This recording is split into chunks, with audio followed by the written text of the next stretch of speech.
We will not copyright or trademark that. We do not have the rights to this at all. Please do not sue us. Thank you.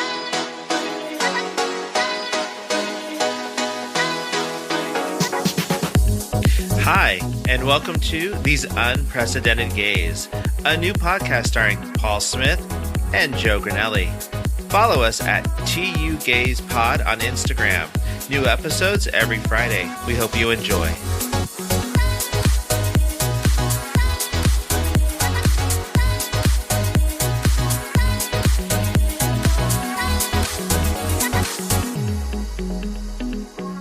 Hey Tuggers, welcome to These Unprecedented Gays. I'm Paul. And I'm Joe. How are you this week, Joe? I always love how you just love to know how I'm doing. Because I care. He does, everybody. Get a friend that cares. I am well. This week was kind of boring and uneventful. I feel like that's been my go-to lately. Yeah, but I gave you a gift today. Oh, yes! Oh, my God. Well, because I put it on the coffee table, because we're in the studio right now, everybody, which is where, Paul? My living room. It's beautiful. But, oh gosh, I'll unwrap it. So, it's a candle, because I think in a previous episode I came out as a pumpkin spice lover and a basic bitch. And Paul got me this candle that says pumpkin spice slut. Right. Which is beautiful. But you can't be a slut right now because it's COVID. So it's more just like pumpkin spice, like wannabe, which would be like a nice Spice Girls song. Oh, yeah. Pumpkin spice Look at you wannabe. going full circle. Oh, yes. When I'm caffeinated, anything is possible. See, I'm not a fan of pumpkin spice, but I will tell you a story. Like this week when I was at work, they were burning a pumpkin spice candle and I went to go smell it.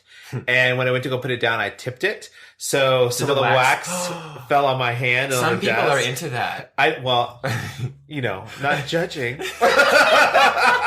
But they were like, "Are you okay? Did your hand burn?" I'm like, "No, it actually felt good." Yeah. When you were young, would you dip your finger? Yes, I would. I know exactly where you're going. Yeah. You would just like, there's like the wax, because my mom would burn candles and I'd be like, oh, it's done burning, and I'd dip my finger in it. And then I would just like dip it, and then I would make a little finger cap. And then touch your finger together and stuff. Well, because they had those little things at the fair. Did you ever go in the fair? Like, not the fair, but like the little like art and wine festivals where you would put your hand in wax and you dip your hand in wax? No. Yeah, they had these things, and you would have... I feel like that's a fetish right before you're going to go, fist somebody? Yes, exactly. Yeah. Like, oh, I got my waxed fist. But, I mean, I was a child, so I don't know what that means. But they had like this thing, and you just like place your hand in the wax like repetitively, and then you'd have like a wax hand. Oh. And then you could like paint it whatever colors, you dip into like colored wax. And then what did then you just like put it on a shelf. I was like, what do you do? What's the end game? The end game is like, here's a snapshot of my hand at 6 years old in wax. Putting it in a museum. When I become famous, never. They'll put that in a museum. I actually think it broke when I moved, so it's missing a finger. Oh, I'm sure it is. Not the middle one, though. No, I think it was a pinky. Okay. Yeah, not an important finger. Did you lose that one to the mob? I don't know. I think so, yeah. When they put me into the ocean with the fishes, and they put me on cinder blocks? Cinder blocks? Yeah. I should know this. I'm Italian. I was like cinder or Tinder, but I think it's cinder blocks. I mean, tinder blocks will take you to the ocean floor too, because let's be real. Because it's trash. Yeah. And that's where trash lives. Yes. I can speak from experience because I'm an active member on Tinder, as we've discussed previously. So after I got the wax off, my hand smelled like pumpkin spice, which I'm kind of glad I could smell that because that means I don't have COVID. Because I used to test, we went to a friend's house and she has a lavender farm. And we got a bunch of lavender. So for like a week or so after that, every morning I'd come down and go, Andy, smell this. And he goes, okay. And it's like, can you smell it? What do you smell? Okay, you don't have COVID. Yeah. Lavender is a strong scent, and I am not a huge fan of lavender. I know that that's kind of taboo, whatever, but for some reason, it's like not my favorite scent. I think it might be because you're smelling one type of lavender. There's a bunch of different types of lavender. What? That I learned. Yes. Okay. Our friend was like edutating us okay. as we were there. And there's different kinds of lavender. So when you mix them, It's actually a nice smell. Well, also, my grandma, when she was alive, would get lavender spray for the bathroom from the gas station. And it was like her favorite scent. And every Christmas, we would get it for her, like bottles of this crap. And it would be like, she would always spray it right then and there. And I'm just like, Oh, that's like my mom and White Diamonds. My mom loves White Diamonds. Or like women of a certain age in Chanel No. 5. Yeah. Yes. I mean, we're almost there. Women of a certain age. I'm looking at White Diamond bottles, and I'm like, do I want Isn't that Elizabeth Taylor? Yes. Yeah. Is she still alive? I don't know. We'll get back to that one. All of our tuggers out there. We'll let you know if she's still alive. Send us an email at tugayspod@yahoo.com if you know if Elizabeth Taylor is still alive. And we could Google it, but we want to hear from you. Because why not? Yeah. So, we have a special guest in the studio this week. Tell me everything. Tell me more. Like, does she have a car? Is that in Greece too? That's in Greece. Oh, okay. It just said FYI, everyone out there, to all of our tuggers. She is not with us anymore. She is deceased. She has been since 2011. Hopefully that is real and not fake. I swear. Well, I mean, her legacy lives on with White Diamonds. Right, exactly. Every Christmas you see her in a commercial. She comes back from the dead. These always brought me luck. Oh, I mean, until she died. Right. Yeah. Oh. Okay. So anyway, back to Veronica. So yes, Paul, who's our guest? Tell me. It's my friend Veronica. She's visiting from Denver. Hi, Veronica. Hello. How are you? I'm great. I'm so excited to be here. Thank you so much for asking me. Thank you for being here, making time. I know you're in San Diego for a short time because you're visiting from Denver. Yep. So just so everybody knows, we have Veronica on because she's an amazing photographer. She's an amazing person. I've known her for years. We actually met at MCC. What does that stand for? Metropolitan Community Church. Okay. Here in San Diego. There's chapters all over the country and stuff. And we actually met at church and we became friends and more like family. Oh. Yeah. But she has changed her life from when she was here in San Diego to when she moved to Denver and has actually pursued a passion, which is photography. And we kind of wanted to touch and talk about that and how you've like kind of waylaid that into also your activism and everything. So I want to know, how did you get into photography? I needed a change. I was stagnant in my life and I was working a corporate job that didn't care about, but it was making decent enough money. But I really wanted to pursue something that I was passionate about. So I just literally picked up a camera because it felt like the easiest thing that I could teach myself to do. And you can take pictures anywhere. You can take photos anywhere. And I really, at the time, was going to a lot of concerts. And I thought I would want to pursue concert photography. So that's kind of then what drove me into the industry that I'm in now. What was the trigger from your corporate job that made you kind of have the aha moment?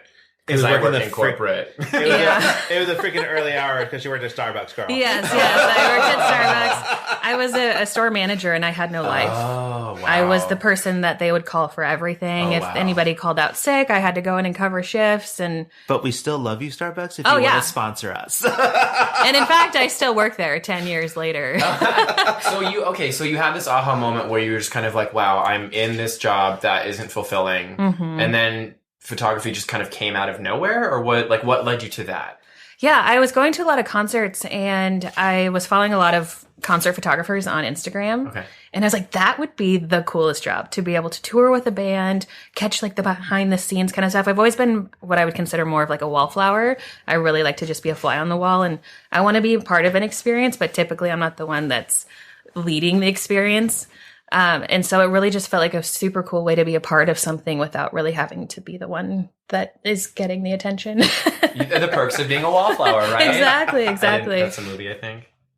Perks of being a wallflower. Yeah, isn't that a book? A movie? A book and a movie. It's a something. They turned it into something.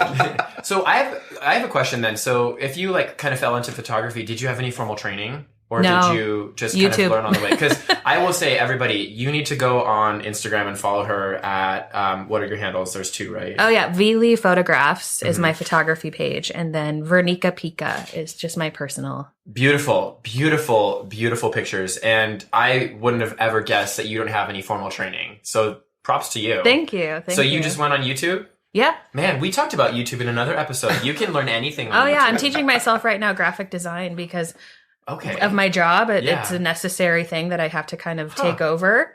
But do you fall into like a YouTube hole when you're on there? Like you find one and then you find 15 others? I fall into YouTube holes at other times. Of what though? What do you think? Oh my gosh. I love watching vocal coaches react. I do that too. To Do you watch the singers. British girl? Oh god, she's got the bangs. with the I love her. She's I like, love her. Hello, everybody. Oh, that was terrible. But actually, it's very Please don't hate us, those in Europe. Yeah, no, but she's like, she did like a vocal, she did a reaction to Rain on Me. Obviously, we're obsessed. I'm Right. obsessed. Of But, course. Okay, sorry. Yeah. Derailed the combo. No, that's perfect. No, it's just those random things, and also I like to watch Hot Ones, which I think We talked about that, this. right? We talked about this on our Yeah. last episode because like we watched the Gordon Ramsay one, Mm-hmm. but I tried watching other ones and I'm like, some people are great, some people aren't. But like, Yeah, his I actually felt like he was overacting to where it wasn't as interesting. I like the ones where they actually are genuinely surprised at how hot the wings are. yeah, because I'm like, you're a chef, you should know when Right. things are super hot anyway. So like, you really can't have an actual Yeah, like. Don't be surprised. exactly. And you probably had hotter than this. I watched a video about like heat hot, you know, oh my god, what it is. No, spicy heat hot. Spicy It was a heat YouTube hot. video about why like having Is that your drag name? No. I have so many drag names. I know, Hi, right? Spicy Heat Hot. In this challenge, you left our mouths burned. But no, it was saying that like the whole like being a tough person about having tolerance to spice is actually not scientifically like important. They were saying that like, oh, it's actually not good for you to eat all this spice. Yeah, I don't think anybody's putting that on their resume though. Some The people special do. skill. I have friends who are like, oh man, you can't handle spice. I'm like, I don't want to have a hard time tomorrow. I always tell them, I'm like, you can't handle all this spice. Ah. I'll put my hand on my body, like, spice. She's doing a body Visualize it. Yes. This should be on YouTube, honestly. We should. We'll get welcome back to our channel. Oh my god. So, for me, tell us about your journey so far. Like, how did you get from, Starbucks to following your passion? And, because now you're working for... Outfront Magazine. Okay, and is that like a national magazine, or is that just Colorado? Or We distribute in Colorado, but we are an international publication. Oh, okay. Yeah, so online there's really like, anybody can access. But if you want, we can mail you a copy. It's a free LGBTQ publication. I feel like I've seen... Do they deliver them to local gay bars and clubs? Okay, I feel like I've seen that before. Yeah. Look at you. You are nationwide. Yeah. Global? Okay, Nationwide. She is international. As Pitbull would say, you're an international girl. She's Mrs. Worldwide. Yes. So, but like, tell us about your journey. How did it get from where you started to where you are now? Yeah, so I started actually photographing concerts. It kind of was one of those things that I was like, this is what I want to do, and how do you do it? And I asked a lot of people a lot of questions, and because it was a passion, it felt like there was no such thing as no. That like I could really just take it anywhere that opportunities opened. So I started photographing a lot of concerts, and then through that, I started getting photos published, and then I really reconnected back to another love of mine, which is writing. So I started interviewing a lot of the bands that I had photographed, or, trying to schedule a time to meet with them while they're on tour and in town, and maybe do like a photo shoot with them before the show. And then through that, I was kind of trying to figure out, how is there a way that I can connect these two and actually make this a path, a career path. Mm-hmm. So photojournalism really presented itself to me as a really great opportunity to pursue. So I went back to community college, took a couple of classes, really refined my writing skills. And then through that, that's how I was introduced to Outfront, is I featured in one of my classes a drag queen. So I went to a performance of hers, took some photos of her performing. And then did an interview. And so I wrote a profile piece on her, submitted that to my class. And then they were like, you should really try to shop this around and see if you could get this published. So I was like, okay. So I submitted it to Outfront. And within an hour, I heard back from the editor that they wanted to put it in the next issue. Wow. And I said, I have photos that accompany it.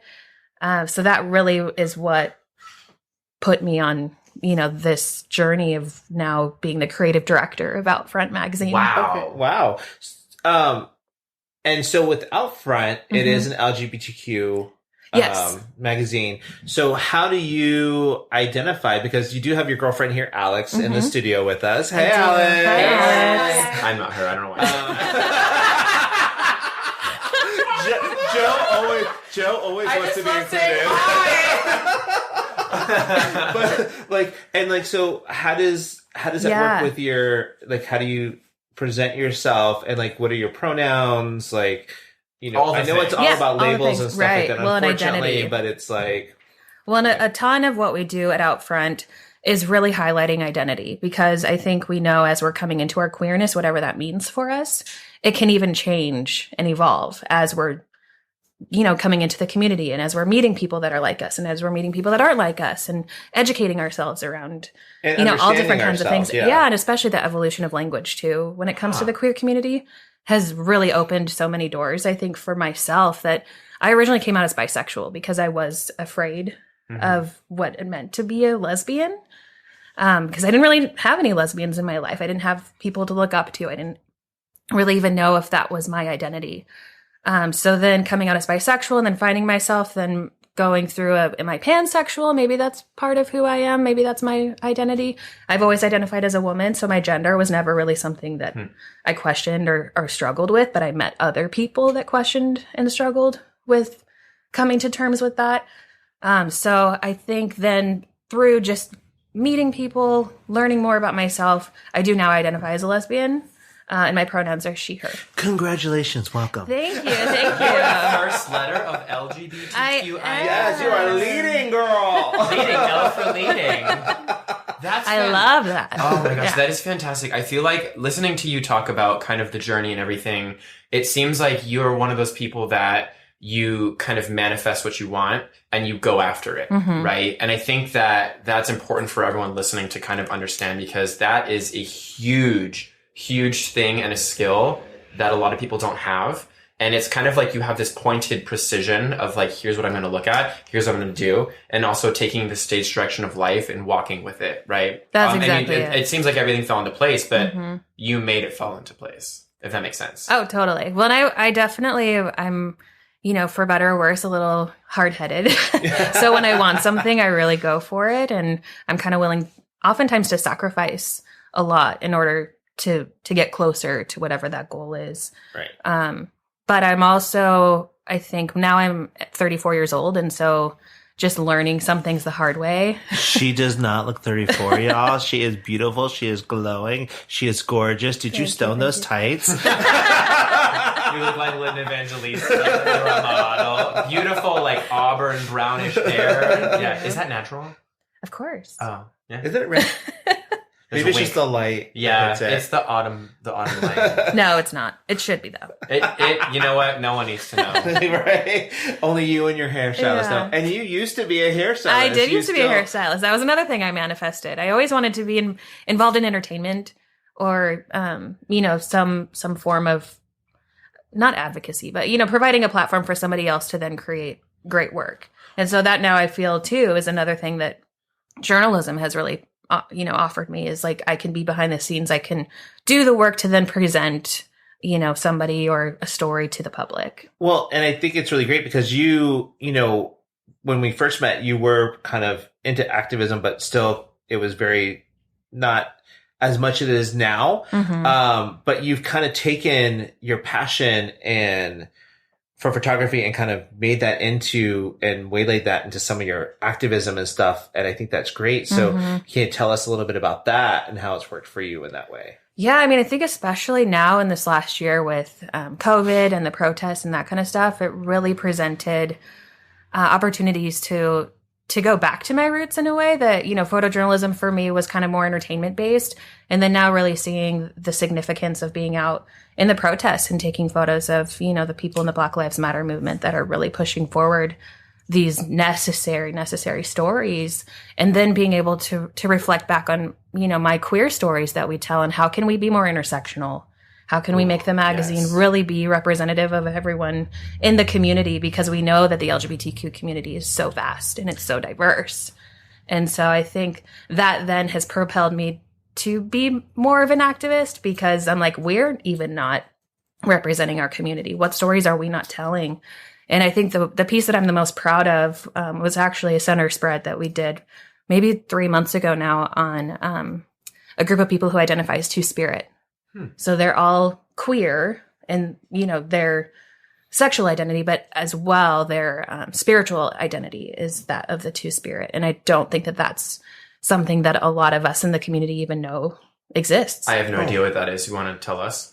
Yeah. Please edutainment everyone. And that's the thing too, is for every Native Indigenous person, the identity of Two-Spirit is so different. So I really had the super cool and unique opportunity to sit in a talking circle that was led by an elder in the community, and they brought in a medicine person to bless the circle. We did a smudging of our past, and to kind of get rid of anything that was negative and wasn't going to help create a safe space. And then we started the talking circle, and it was, it is during COVID, so we had to do it Zoom style. Yeah. But it was super cool because I got to hear 4 different Indigenous people speak to what that identity meant to them. Wow. And so for some of them, it's a non-binary kind of identity, and then for others, it is much more of a spiritual identity. Okay. They might go by she, her. Sorry. No, go ahead. Sorry. They might go by, she, her, he, him. But spiritually, they don't feel like they're connected to the male or the female. They do really feel like they're a bridge builder between the two genders. You mentioned intersectionality, and I think that's important. Can you touch on that more and give a little bit more of an intro of what that is to the listeners? Yeah. So intersectionality really is it's the combination of different marginalized identities. So for me, I'm intersectional because I am a woman and I am queer. However, for a Black woman, if she were queer, then we have now 3 intersections of possible prejudice or discrimination. And so the more intersections that you have, the more marginalized that you are. And then that, creates obviously big issues when it comes to just navigating the world that we live in. Right.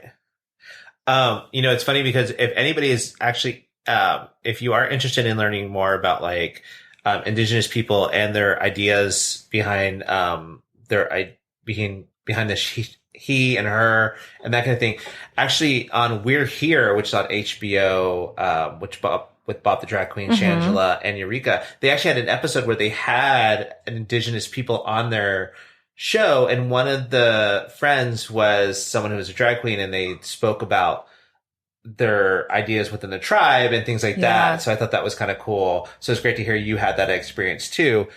How important is it for you to be out at work? I mean, it's pretty easy because it's out front, but in your other jobs and stuff like that, how important is that for you to be visible? That is a really great question. I think especially, with being LGBTQ History Month right now that we're recording. I know that this will come out later, and actually we were thinking a lot about, coming up is the National Coming Out Day. And I think a lot of times we reflect back on our own coming out stories and why would a day like this even matter and need to be celebrated? But I think it does offer that hope to people who maybe don't feel like they are safe coming out. Right after I came out, I met my partner at the time, and she was in the Navy, and it was don't ask, don't tell. And so we had to keep our relationship a secret. I couldn't post any photos with us together on the internet. I couldn't, tag her in anything. The two of you knew her, and it was like anywhere that we went, it was almost like she was invisible. And that was really hard in our relationship. I didn't know how to navigate my personal life. So I was actually not out to a lot of people that I worked with. And also, being newly out, it's sort of every single time that you meet somebody, you almost have to come out. And I just wasn't prepared to have that conversation. every single time when it was something that I was still coming to be okay with within myself. And I was working at the hair salon, and most of my clients didn't know that I was a lesbian. I don't think any of them knew that I was engaged to be married. It was something that I really, shoved down deep. And honestly, moving to Denver, it felt like a great place to start over. And working at Starbucks, it's very queer friendly. So I never had issues there. And then navigating journalism, that's also been relatively tricky because it's mostly white men, white straight men that are in positions of power. But also I do feel very privileged that I am a white lesbian, that it feels non-threatening, I think. And if somebody does have an issue with queer people, I'm going to kind of be low on the totem pole of issues. But being at Out Front, every single person that works there identifies as queer in some capacity.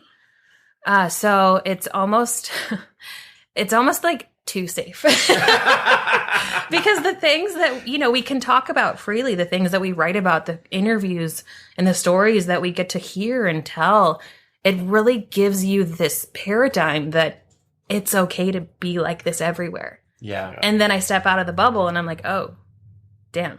Yeah. It's not like this everywhere. It's not safe everywhere. I can't just say whatever's on my mind. I can't always just walk down the street and hold my girlfriend's hand and that's okay, and it's easy to forget because it feels so safe and comfortable. Right. Do you feel like it's almost a responsibility for you to kind of put out the advocacy part of everything and then also have a voice so that it can be okay for people who aren't in that bubble?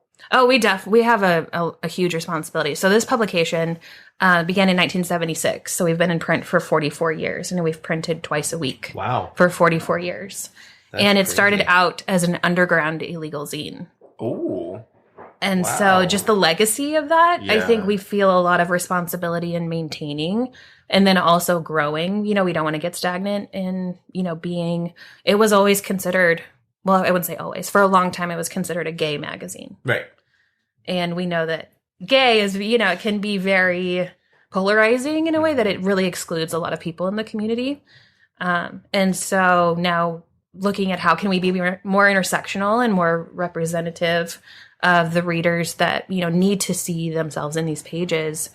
Now we have the responsibility of continuing to grow and to challenge even ourselves. And that's really hard sometimes to take a look at the work that you're doing and say, am I doing enough? Because, I got to tell you, working in publishing is not an easy job.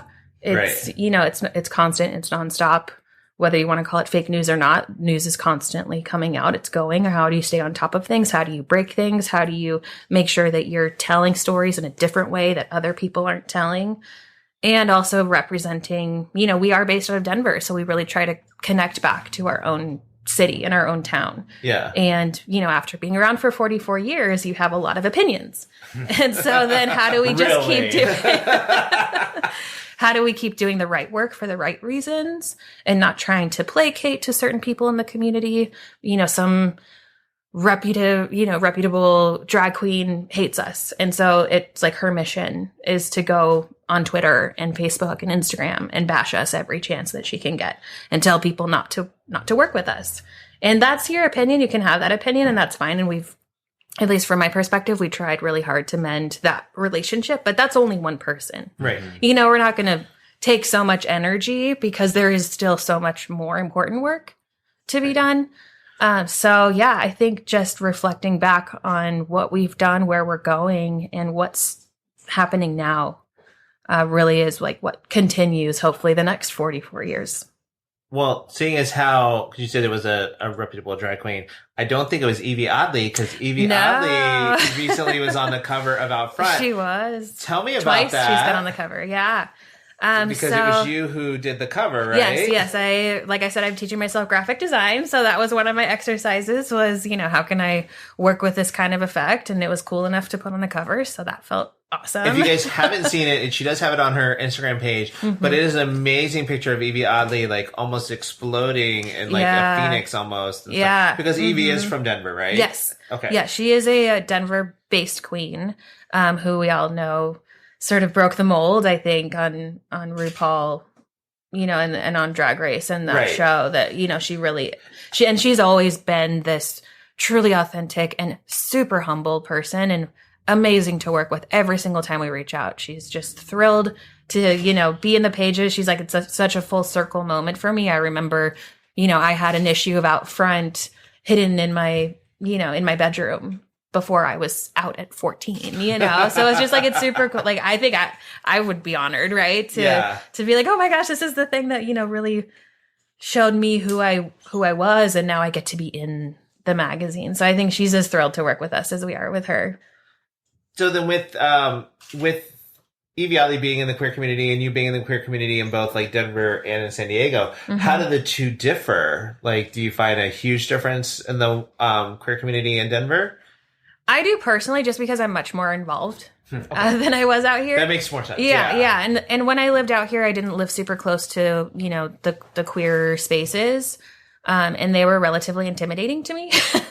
Yeah. And so I wouldn't say that I wasn't necessarily a part of, because I did have a large queer family, but they were all based out of MCC, more so than the nightclub scene. And I would say just by the nature of the work that I do, a lot more of what we cover and the places that I go are more of the gay bars and that kind of stuff, just because that's where the community congregates. And that's been so much a part of our history. But now with COVID, I mean, we have no idea what things are going to look like coming out of it. A lot of those queer spaces might not survive. We're really going to have to kind of redefine what community looks like. But I would say out there, it just, overall, the entire city feels queer to me. Like, it feels much more Denver? Yeah, Don't much more keep Denver diverse. weird or something? I think it's Boulder, but that's not far. Yeah. Or like, it's usually like, it's like Austin, but like Boulder's. Yeah. I always feel like Boulder's kind of, and I say this with love, Boulder, say this with love. It's kind of crunchy. Oh, it's very granola. Yes. It's very granola. Oh, I was like, texturally? I mean, kind of. Yes, the city as a whole has I'm like, if you eat a rock, it's going to crunch, Paul. But because don't eat rocks, kids. Because, I mean, unless you're into that, I don't know your life. I'm going to judge you, girl. It could be bad rocks. for them. They're bad GI tract and everything. How are you going to pass that? Yeah. I don't know if you can. But like because there's a college there. There's this very like hippie stoner, and I don't think anybody that lives there would be offended by you saying that. That's kind of how they They're like, describe it's themselves. True. Yeah. So didn't you have a question, Joe? I do. So you guys are primarily print, right? But yeah. Also digital. We're digital and print. We print twice a month, and then we put out about 3 to 5 news stories a day online that aren't included in the magazine. Because I was going to say, how are you guys surviving, right? Because paper is bad now. Yeah. I mean, it's been bad, recycling and all that kind of stuff, but how has it shifted from a physical magazine or, print sort of thing to the digital world? And how is it being received that way? Do you have more following via online, or is it mostly just like the things that are physically distributed that get it? Especially during a pandemic. Right. Yeah. Well, yeah, a lot of our distribution spots were closed down for a while, and then a lot of them haven't reopened. And so we had to cut down the number of copies that we physically print about in half. Wow. Just because, people weren't going out to pick them up. And so for us, it's a waste to print all those, if people aren't going to actually take them. And so we did focus a lot more on the online stuff, and just trying to grow that a little bit, and really looking forward into like the digital age, and knowing that we probably won't be able to print forever. Like that, we know that print media is a dying industry. Yep. And so whether that's good or bad, we do have a much larger following online, just because people can access us and not have to live in Colorado in order to see the magazine. But we still distribute, I would say, close to 60,000 copies of every issue. Wow. Throughout the state of Colorado. And then beyond, we have a lot of people that can subscribe. And so we'll mail them copies, if they live in New York, but still want to be able to read out front. So you guys don't distribute unless people are subscribed to it. Because here I feel like I've definitely seen the magazine. Yeah. But I obviously don't live in Colorado. And so do those establishments, bars, whatever you want to call them, do they go and say, hey, we want this magazine, here's like our order, and then you guys ship them out? Yeah, exactly. Yeah, we'll go around and maybe ask people if they'd be willing to distribute, and we just drop them off. We have people that deliver them. or people can come to us and request to be a distribution point, which would be super helpful if anybody is interested in distributing. Shameless plug, right? Yeah, we can definitely get you copies, because that's the thing is like we just want to get out there in front of as many people as possible, and it is a free magazine, and so like that also is super uncommon to see. But yeah, we're available. So tell me about like how do people get in touch with Outfront Magazine? Yeah, any general questions, people can email us at info@outfrontmagazine.com. Our website is outfrontmagazine.com. Our Instagram is Outfront Magazine. I sense a theme. Yes. So we try to, brand consistency. Exactly. Sounds like it's out front. However, let's throw a wrench in that. Our Facebook is Outfront Colorado. Oh, I know, man. And apparently you can't change it once you've done, You know, almost the had name. us. So I know. You gotta have one. So I want to ask, Yes. who has been some of your favorite people to shoot, and what is a funny story that you have that's happened on one of your shoots or something? Oh gosh. Well, the photo pit is always a funny story because you have maybe 10 different photographers who are all trying to stand in the same front area of the stage, and everyone's tripping all over each other. And these are at a concert. Yeah, these I are was at a just concert. gonna say, what's a photo pit? Yeah, so photo pit at a concert or at a venue. Okay. You're shoved up right against the stage. You have no room behind you. Oftentimes you have idiot drunk people who are behind you. Like I've had people hit me on the head before. Like it's not a great vibe. And then like other photographers are like trying to You gotta do it for the elbow picture. each other to like get the image. I would say my favorite venue though to shoot was the Pepsi Center, only because of the people that I got to photograph there. I got to photograph Cher. Yeah. That Where's the Pepsi Center? was live. So it's in Denver. Okay. And it's our big stadium that Okay. the Denver Nuggets, the basketball team, plays. Okay. We don't know about sports. I know. That's not really our lane. That's why I clarified the basketball. basketball? Oh, basketball. Yeah, basketball. Okay. Yeah. Look at you, girl. I think she said basketball. I'm like, chicken nuggets? Ooh, yeah. McNuggets? Look at their uniform. They're really gay. The Denver Nuggets are really gay. Okay. Hey. Yeah, oh, they are. Yeah, they have the rainbow skyline. But I would love that if they were like sponsored by McDonald's. We would love to be sponsored by McDonald's too. But like the Denver McNuggets would be awesome. You gotta get barbecue sauce though, and you gotta get the honey mustard when you get the McNuggets at McDonald's. And they have to be fresh. Okay, this is a hack, y'all. Life hack for you. I also have not had McNuggets in like 15 years. So I don't know what would happen if I ate them. So, like, who else have you photographed that you, like, maybe was a bucket list kind of photog moment? Or what? Yeah. Or maybe a picture that you think is one of your favorites of somebody that you've seen in concert that you took a picture of? Because I know for me, it's at Florence and the Machine. Yeah. Was it at Red Rocks? At Red Rocks. Did you meet her? And it's I didn't get to meet her, no. Oh. But it was snowing. Oh, snowing. Okay, Yeah, it was 'cause there snowing this, that like, day. effect And that was so, happening. as the spotlights were hitting her, she started spinning, like sort of swirling within herself. And she had this slip-like dress on. And so it was just catching the wind. And then with the snow falling down in the spotlight, it was just like such a magical moment. I've photographed her twice and I cry every time. She's just as incredible.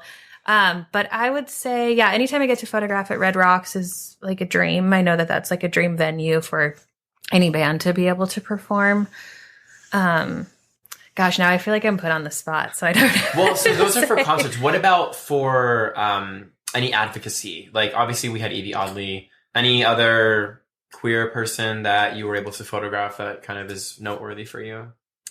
I do a lot more photojournalism, so it would be more along the lines of the protests and the rallies and that kind of stuff. And then I did a lot of event photography. So at Trax is one of our more well-known nightclubs out there. And all of like the Rue Queens perform. That's where Evie kind of got her start before going to Drag Race. So any of those queens I've probably photographed either at Pride. Mm-hmm. I do photograph Pride every year for the magazine. We have our own Pride out in Aurora that we host every year. So we had Alaska last year was our headlining performer. And so that's always super cool to be able to photograph them. They're just incredible. Joe does an amazing impression of bet. Alaska. I'm here for Pride. Yes. I dated Sharon Needles. You're not kidding. That's great. I wish I'll pay you for all sorts too. I did it in our Drag Race episode better. I think it was too put on the spot for this one, but yeah. So have you give a picture that you have taken that you thought was amazing and other people thought, oh, I don't like that? Or vice versa, did you take a picture that people loved and you didn't like? I think oftentimes as a creative person, you have your eye and your preference. And so feedback, it's helpful in understanding where people are coming from. But I also am kind of my biggest critic. And so oftentimes, you know, even if I think it's a great photo, then maybe I'll second guess that, or I'll question things, or is this interesting to somebody? I think that like that kind of inner critic is always the loudest. And so I almost think that every photo that I've taken is kind of terrible because I see all the things that, I'm like, I would have, I'm on a cover, if only, picture. if only I would have gone from this angle or this moment, or, you know, I think sometimes just letting the art exist and putting it out into the world, like that's the most freeing thing, because then you can move on. And that's how I feel about my voice on this podcast. I feel like my voice is the word, but I'm like, oh, put this out there, y'all. Y'all gonna have to hear this. When you hear it to yourself, you're just like, ooh. And so I think not even overcoming that, but just knowing that like that's just a natural reaction. Right. You know, anything that is important to you or anything that you feel you can look at yourself and like criticize, it's just an exercise and acceptance and growth, which, you know, comes back to that queerness. And I think we all kind of come at life at different ways, and we learn how to accept the things that maybe we don't love about ourselves because we have to love ourselves. Oftentimes the world doesn't love us. So, you know, every photograph I take is kind of the best and it's kind of the worst. Wow. You are a delight. I will just say that. I am just listening to you talk, I think is just, it's refreshing to have someone in the community be able to just be so vibrant and bright and hopeful to everyone else. So that, I think that was great. So thank you.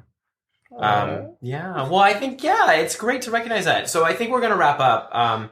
And a thing that we're doing with our guests is 3 rapid fire questions. When we remember. Yes. Okay. So we did it once before. Sorry, Andrew.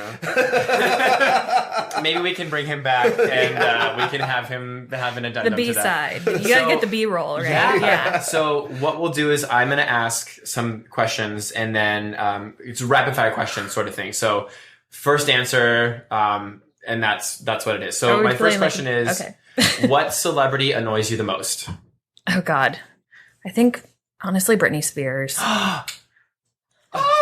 Hashtag free Britney. You said the first thing. Yeah. Okay, well now, but why? You need to get out of my studio / living room right now. I think first of all, because that was maybe one of the first names that came to my head. But second of all, that's okay. Defend it. I do feel that there's just this, I think it's that never growing up thing. Okay. Like, and I think, you know, part of it maybe is because of the people around her who have never allowed her to grow up. But are you just aware of the Free Britney conspiracy? Oh, totally. Okay. And I think it's a conspiracy. You should do an article about it. Oh, should I? Yeah, just take a picture of her in her mansion that she can't leave, and her like spinning around, and then that's the thing. Yeah, it's all the spinning. I don't know. I mean, she's great on TikTok. I think. Does she TikTok? I don't know. I don't TikTok, but you know what? I do love TikTok when I watch it on Instagram because like there's all these dances and everything that people are supposed to do. But my favorite are like the like my favorite is the one with the kid who's like, "Can I pet your dog?" But there's like a dog that looks out a window and he's looking at another dog and he's like, "Can I pet that dog? Can I pet that dog? Can I pet that dog?" And I laugh every single time I watch that. You have to show me. I haven't seen that one. Oh my God. I love that one. Or we're gonna watch that later. There was one that you were talking about earlier about like Beverly Hills. Was that? Oh, no. Dawson's Creek. Yes. Creek. Which one was it? So it's the one where it's what's Dawson's Creek's favorite zip code? And it's 90108. 90108. I think that's a show, Dawson's Creek, right? Yes, Or it was on the WB, and that was Paula Cole, everybody. That is his impression of Paula Cole. Rest in peace, WB. You're CW now. If you want to sponsor us, we'll gladly have you. There's a lot of teenage girl shows on there that I enjoy. So, yes. And since we're gay, we would even take the CW Seed. Okay. What's the CW Seed? It's on it's an app on the Roku, or like you can download it, and they have other shows and like everything on there too. I don't know those things. Okay. But I just want to take their seed. Okay.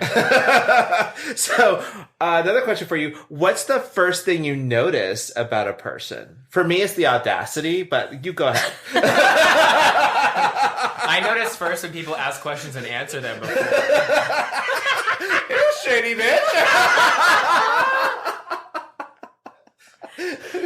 Go ahead, How do I Veronica. follow that? I don't even know. I would say confidence. Ooh. So again, Paul's the audacity. yeah. The audacity, exactly. Okay, I like that rapid fire. So our last one is going to be your favorite Disney character or princess or person in Disney. Oh, it's got to be Ariel. Okay. Yeah. Why? She's just everything. Yes, she's perfect. Do you want to be where the people are? I want to be where the people are, Okay. yes. Do you? I used to Because brush right now my during hair with a COVID- fork, the whole thing. I don't want to be where any of the people are. It's COVID, girl. I don't want to be where any of the people are. I miss life. Well, again, everybody, you are a pleasure, Veronica. And again, if you want to follow her, what are your handles again on Instagram? V. Lee Photographs, and then Veronica Pika. So give her a follow, show some love. And if you want to follow us, it's tugayspod on Instagram. And what's our email?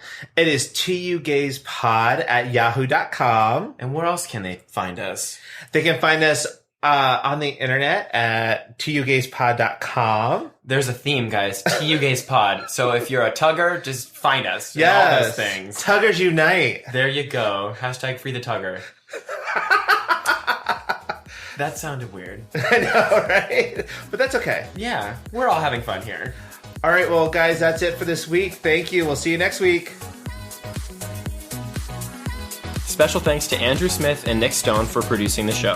If you like us, please follow us at tugayspod on Instagram and visit us online at tugayspod.com. You can find us anywhere you can stream podcasts. Don't forget to like, subscribe, and let us know topics you'd like to hear. And always remember, stay safe, stay classy, stay sassy, and always stay a little bit trashy. See you next week.